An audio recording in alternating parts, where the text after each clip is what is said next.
Hey, it's Marcus with MachMotion. So I'm standing next to our 2000 series controller, and we just retrofitted a CR Onsrud Panel Pro. And now we're going to show you how easy it is to cut.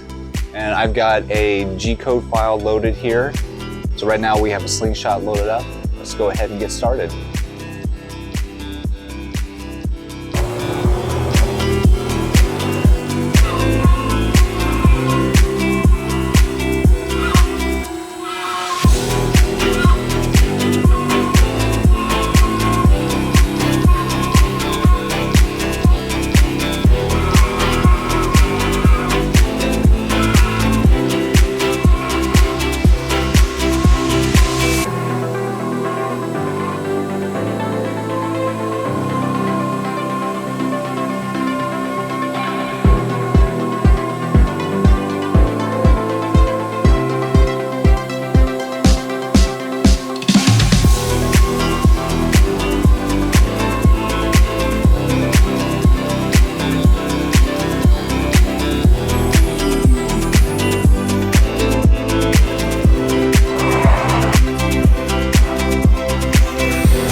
If you like that content, please like and share and smash that subscribe button. We'll see you the next time.